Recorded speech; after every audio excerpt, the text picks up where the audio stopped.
శ్రీ ఆంజనేయం ధ్యాన యోగ మండలి ఆధ్వర్యంలో విద్యార్థులకు యోగా శిబిరం నిర్వహించారు. గాంధీ వర్ధంతి సందర్భంగా నిర్వహించిన శిబిరంలో విద్యార్థులతో యోగా సాధన చేయించారు. మహాత్మా గాంధీ వర్ధంతి సందర్భంగా స్థానిక నాజర్పేటలోని మున్సిపల్ ఎలిమెంటరీ స్కూల్లో గురువారం ఉచిత చిల్డ్రన్ యోగా ప్రారంభించారు. ఆంజనేయం ధ్యాన యోగ మండలి కిషోర్ గురూజీ ఆధ్వర్యంలో విద్యార్థులతో యోగ సాధన చేయించారు. యోగా వల్ల కలిగే ప్రయోజనాలను వారికి వివరించారు.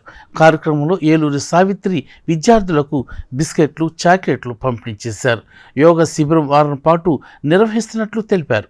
ఈ కార్యక్రమంలో కిషోర్ గురూజీతో పాటు school HM Satyanarayana, convener Suryanarayana, Subbarao, Madhu, Tadikonda Srinivas, Gowri, Godavarthi Satyanarayana, Bapuji, Mallikarjunarao, పలువురు యోగా సభ్యులు పాల్గొన్నారు.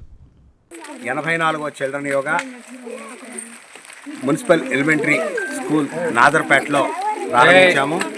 దానికి హెచ్ఎం గారు ప్రోత్సహించి వెంటనే మాకు అనుమతి ఇచ్చారు. దీన్ని మేము సద్వినియోగం చేసుకొని పిల్లలందరికీ కాన్సన్ట్రేషన్ పెరగడానికి, ఆరోగ్యం చేకూరటానికి, ఒకసారి చదివింది విన్నది మర్చిపోని ఏకాగ్ర చిత్తం రావడానికి ఆసనాలు, ప్రాణాయామాలు, ధ్యానము నేర్పిస్తున్నాము.